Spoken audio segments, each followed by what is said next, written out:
अस्सलामुअलैकुम स्टूडेंट्स, कैसे हैं आप सब लोग। आई होप कि आप लोग बिल्कुल ठीक होंगे। Welcome to our YouTube channel AK coaching centre. So today we are going to study class 11 chemistry chapter 3 हमारे पास चल रहा है and the chapter name is theories of covalent bonding and shapes of molecule. तो इसका first lecture हम लोग upload कर चुके हैं, उसमें इंट्रोडक्शन मैंने इसका दिया था आपको। और आज का जो हमारा टॉपिक है वो है वैलेंस बॉन्ड थ्योरी। ठीक है, अब ये वैलेंस बॉन्ड थ्योरी जो है इसको हम VBT का नाम भी देते हैं, VBT।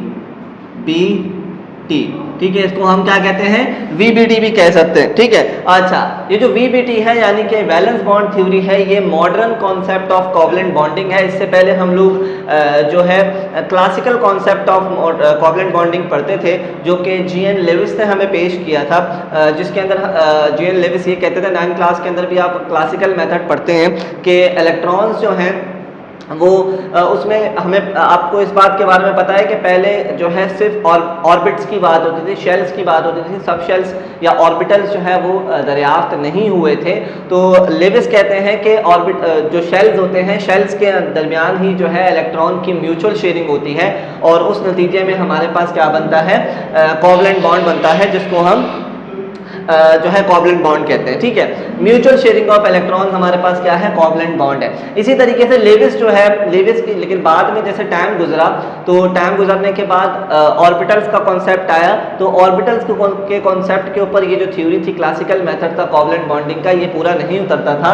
तो GN लेविस की जो ये थ्योरी थी फेल हो गई थी। तो GN लेविस की जो थ्योरी थी, कॉन्सेप्ट था, failed to predict the geometry of molecule. ये मॉलिक्यूल्स जो भी मॉलिक्यूल बनते थे उनका शेप हो गया या उनकी जो ज्योमेट्रिकल शेप है वो बताने से कासिर थी, ये वो नहीं बता पा रहे थे, फेल्ड हो गई थी।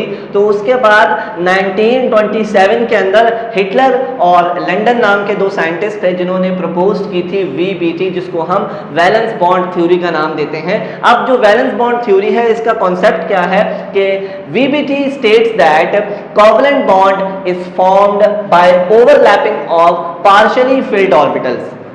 यानी कि VBT हमें क्या कहती है, ये कहती है कि कोवलेंट बॉन्ड बनता है बाय द ओवरलैपिंग ऑफ। अब ओवरलैपिंग क्या होती है, ऑर्बिटल्स की ओवरलैपिंग। लेट सपोज के एक ऑर्बिट का दूसरे ऑर्बिट के अंदर पेनिट्रेट कर जाना। जैसे लेट सपोज मेरा ये एक हाथ है और ये दूसरा हाथ है, अगर मैं इनको क्रॉस कर लूं अपनी उंगलियों को, तो ये आपस में क्या हो गए हैं, पेनिट्रेट हो गए हैं, ये आपस में ओवरलैप कर लिए हैं। और वो ऑर्बिटल्स ओवरलैप करते हैं कि जो पार्शियली हाफ फिल्ड होते हैं। यानी कि हमें इस बात के बारे में पता है, पिछले चैप्टर के अंदर हम ये पढ़ चुके हैं कि हर ऑर्बिटल के अंदर सिर्फ और सिर्फ 2 इलेक्ट्रॉन्स आ सकते हैं।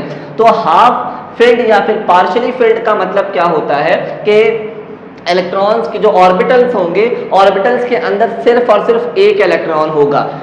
तो सिंपली अगर हम देखें तो VBT हमें क्या कहती है, VBT का मतलब ये है कि ओवरलैपिंग होती है उन ऑर्बिटल्स की जो हाफ फिल्ड होते हैं, यानी कि पार्शियली फिल्ड होते हैं, जिनके पास सिर्फ एक इलेक्ट्रॉन होता है। तो उस तरीके से हमारे पास जो बॉन्ड बनता है उसको हम ऑर्बिटल्स के ऊपर कोवलेंट बॉन्ड का नाम देते हैं। अच्छा, आफ्टर द ओवरलैपिंग जब हो जाती है, इलेक्ट्रॉन बिकम पेयर्ड। जब जाहिर सी बात है ये भी हाफ फिल्ड है, ये भी हाफ फिल्ड है, जब ये आपस में ओवरलैप करेंगे तो ये पेयर बन जाएगा इलेक्ट्रॉन्स का एंड अक्वायर स्टेबिलिटी। और इनको क्या मिल जाएगी, स्टेबिलिटी मिल जाएगी, क्योंकि केमिकल बॉन्डिंग होती ही इस वजह से है, स्टेबिलिटी अक्वायर करने के लिए। तो जब भी जैसे ही ओवरलैपिंग होगी, आफ्टर द ओवरलैपिंग, तो जो इलेक्ट्रॉन्स हैं वो आपस में पेयर कर जाते हैं। पेयर करने के बाद वो अक्वायर क्या कर लेते हैं, स्टेबिलिटी को अक्वायर कर लेते हैं। फिफ्थ पॉइंट है bonding electron occupy atomic orbital and no new orbital are form.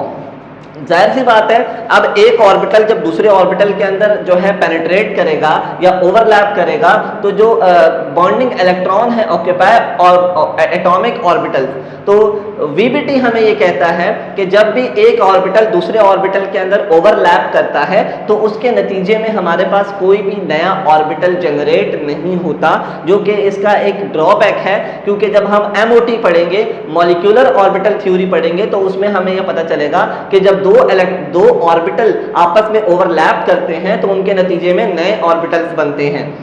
तो VBT हमें कहती है कि जब भी ऑर्बिटल आपस में ओवरलैप करेंगे, भले वो SS ऑर्बिटल हो, SP ऑर्बिटल हो या PP ऑर्बिटल हो, जब वो आपस में ओवरलैप करेंगे तो उनके नतीजे में कोई भी नया ऑर्बिटल नहीं बनेगा।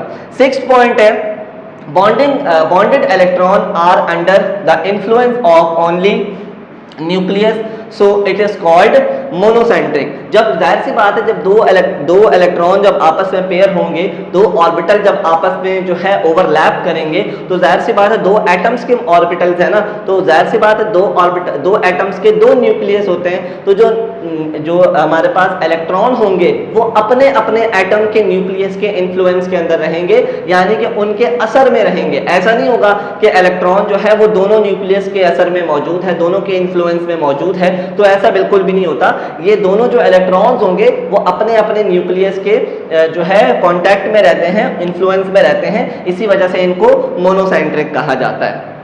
अब अगर हम टाइप्स देखें ओवरलैपिंग की, तो टाइप्स ऑफ ओवरलैपिंग के अंदर हमारे पास बेसिकली सबसे पहले मैं अगर आपको ये बता दूं, द ओवरलैपिंग होती क्या है, the penetration of orbital into each other is called overlapping. एक ऑर्बिटल का दूसरे ऑर्बिटल के अंदर ओवरलैप कर जाना, पेनिट्रेट कर जाना, हमारे पास क्या कहलाता है, ओवरलैपिंग कहलाता है। And orbital can be overlapped in two ways, दो किस्म की हमारे पास ओवरलैपिंग होती है, यानी दो किस्म के हमारे पास जो है कोवलेंट बॉन्ड बनते हैं। पहली जो ओवरलैपिंग होती है उसको कहते हैं हेड टू हेड ओवरलैपिंग, और हेड टू हेड ओवरलैपिंग के नतीजे में जो हमारे पास बनता है वो बनता है सिग्मा बॉन्ड। ये सिग्मा का साइन है, तो हेड टू हेड ओवरलैपिंग के नतीजे में हमारे पास सिग्मा बॉन्ड बनता है। और दूसरी होती है साइडवेज ओवरलैपिंग। अब साइडवेज ओवरलैपिंग क्या होती है, let's suppose this is called an overlapping, और ये कौन सी ओवरलैपिंग है, हेड टू हेड ओवरलैपिंग है, जिसमें दो हेड आपस में पेनिट्रेट हो गए। और साइडवेज ओवरलैपिंग क्या होती है, जैसे कि दो इलेक्ट्रॉन्स हैं, दो ऑर्बिटल्स हैं, वो इस तरीके से आके आपस में जुड़ जाते हैं, तो इसके नतीजे में हमारे पास जो बॉन्ड बनता है उसको हम पाई बॉन्ड का नाम देते हैं। सिग्मा बॉन्ड हमारे पास स्ट्रॉन्ग बॉन्ड होता है, जबकि पाई बॉन्ड हमारे पास क्या होता है, सिग्मा बॉन्ड से वीक होता है। अब अगर हम सबसे पहले मैंने आपके सामने सिग्मा बॉन्ड की हेडिंग डाली है, तो sigma bond is formed by head to head overlapping, ये भी आपको बता चुका हूं, and the atomic orbital along with their internuclear axis. अब जो इलेक्ट्रॉन्स जो हमारे पास ऑर्बिटल्स होते हैं, उनके इंटरन्यूक्लियर जो इलेक्ट्रॉन्स होते हैं उनके इंटरन्यूक्लियर एक्सिस के ऊपर मौजूद होते हैं। जैसे कि लेट सपोज कि ये जो है पी ऑर्बिटल है, और पी ऑर्बिटल का ये क्या है, इसका ये इंटरन्यूक्लियर एक्सिस होता है, ठीक है। तो ये पहला पॉइंट आ गया। दूसरा पॉइंट है हमारे पास it is stronger than pi bond. जैसे मैं आपको ऊपर बता चुका हूं कि सिग्मा बॉन्ड जो है वो पाई बॉन्ड से ज्यादा स्ट्रॉन्ग होता है ड्यू टू मैक्सिमम ओवरलैपिंग। इसके अंदर मैक्सिमम ओवरलैपिंग होती है और ऑर्बिटल्स जो है अपने अंदर एक दूसरे के अंदर पेनिट्रेट कर जाते हैं, जिसकी वजह से ये स्ट्रॉन्ग होता है। जब भी हमारे पास सिग्मा बॉन्ड बनेगा तो सिग्मा बॉन्ड के नतीजे में single covalent bond is formed by sigma bond. जब भी सिग्मा बॉन्ड बनेगा तो सिग्मा बॉन्ड के नतीजे में हमारे पास जो कोवलेंट बॉन्ड बनता है वो सिंगल कोवलेंट बॉन्ड बनता है। हम लोग पिछले लेक्चर के अंदर भी ये डिस्कस करके आ चुके हैं कि हमारे पास तीन किस्म के कोवलेंट बॉन्ड होते हैं। सिंगल कोवलेंट बॉन्ड जिसके अंदर एक इलेक्ट्रॉन शेयर होता है, दो डबल कोवलेंट बॉन्ड जिसके अंदर दो इलेक्ट्रॉन शेयर होते हैं, और ट्रिपल कोवलेंट बॉन्ड जिसके अंदर तीन इलेक्ट्रॉन शेयर होते हैं। तो जब भी सिग्मा बॉन्ड बनेगा तो सिग्मा बॉन्ड के नतीजे में हमारे पास जो बॉन्ड है कोवलेंट बॉन्ड का वो सिंगल कोवलेंट बॉन्ड बनेगा, और पाई बॉन्ड जब भी बनेगा तो पाई बॉन्ड के नतीजे में सेकंड और डबल सेकंड और ट्रिपल यानी सेकेंड और ट्रिपल कोवलेंट बॉन्डिंग होती है। इसमें सिंगल कोवलेंट बॉन्ड बनता है, इसमें डबल कोवलेंट बॉन्ड और ट्रिपल कोवलेंट बॉन्ड की फॉर्मेशन हो रही होती है पाई बॉन्ड के अंदर।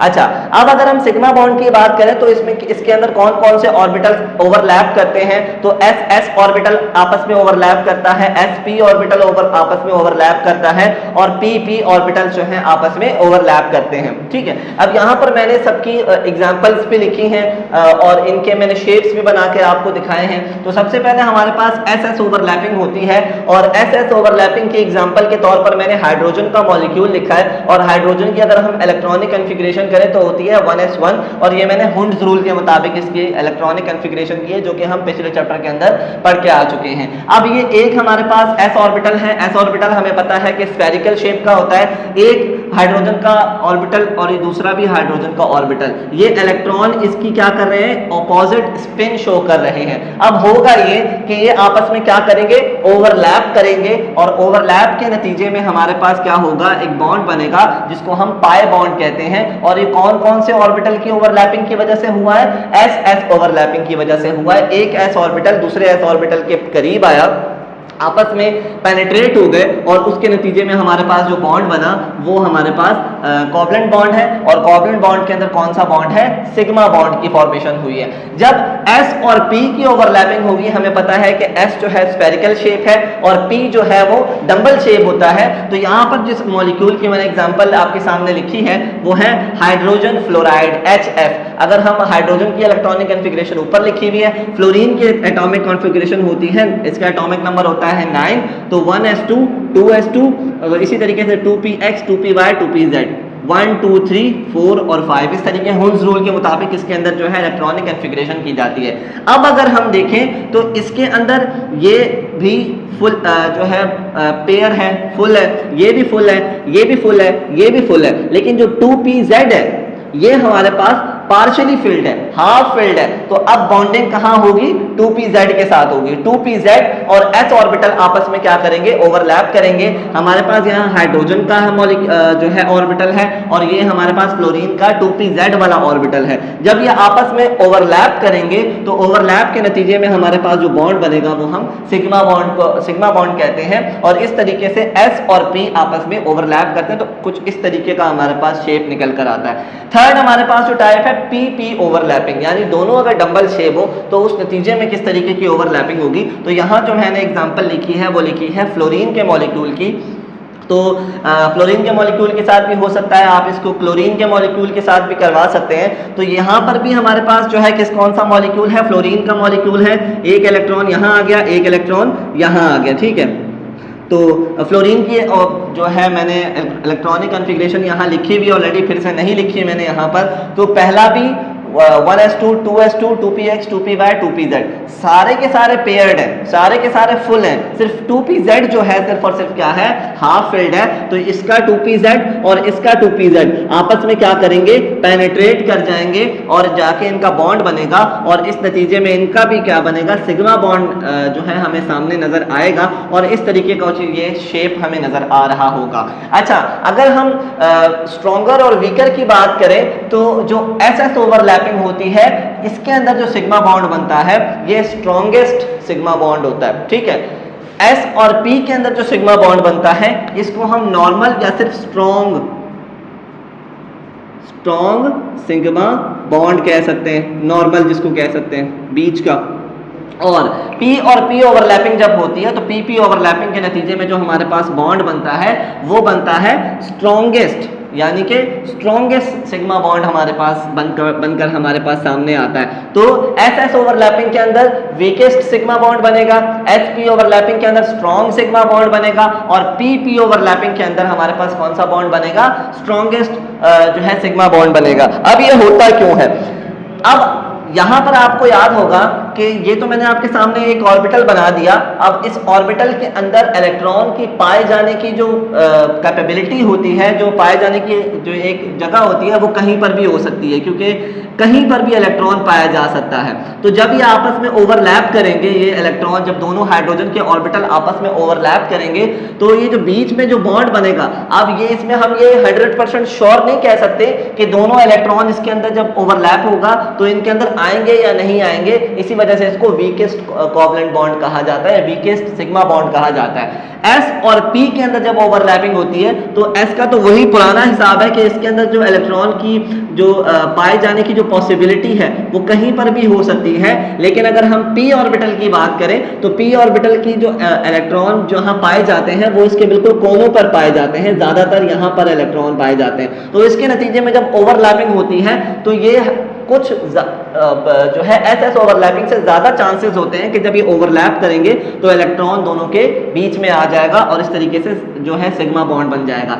PP जब ओवरलैपिंग होती है, PP ओवरलैपिंग के अंदर ये भी P ऑर्बिटल है, ये भी P ऑर्बिटल है, दोनों की इलेक्ट्रॉन को पाई जाने की खसूसियत जो है वो इसके कोनों पर होती है, यहाँ पर होती है। तो जब ये आपस में ओवरलैप करते हैं तो 100% या 99% हमें ये यकीन होता है कि जब ये ओवरलैप करेंगे तो इलेक्ट्रॉन इसके बीच में आएगा, जिसकी वजह से हमारे पास जो PP ओवरलैपिंग होती है ये स्ट्रॉन्गेस्ट सिग्मा बॉन्ड बनाती है, ठीक है। तो ये हमारे पास था सिग्मा बॉन्ड। अब नेक्स्ट जो हम लोग डिस्कस करने जा रहे हैं वो है पाई बॉन्ड, यानी कि साइड वाइज ओवरलैपिंग। तो यहां पर मैंने कुछ पॉइंट्स लिखे हैं। It is formed bye sideways overlapping of P orbitals, ठीक है, ये साइडवेज ऑर्बिटल के नतीजे में बनता है, पी ऑर्बिटल की साइडवेज ओवरलैपिंग की वजह से बनता है। और सेकंड थिंग जो सबसे मेन पॉइंट है, pi bonds are formed after sigma bond. किसी भी मॉलिक्यूल के अंदर पहले सिग्मा बॉन्ड बनता है और सिग्मा बॉन्ड बनने के बाद पाई बॉन्ड की फॉर्मेशन होती है। जैसे यहां पर मैंने आपके सामने एग्जांपल लिखी है O2 मॉलिक्यूल की। अब ऑक्सीजन के अंदर जो है हमारे पास दो मॉलिक्यूल हैं, तो सबसे पहले यहां पर हमारे पास इसका जो p ऑर्बिटल है और इसका जो p ऑर्बिटल है, ये आपस में पहले क्या बना देंगे, सिग्मा बॉन्ड बना देंगे, ठीक है।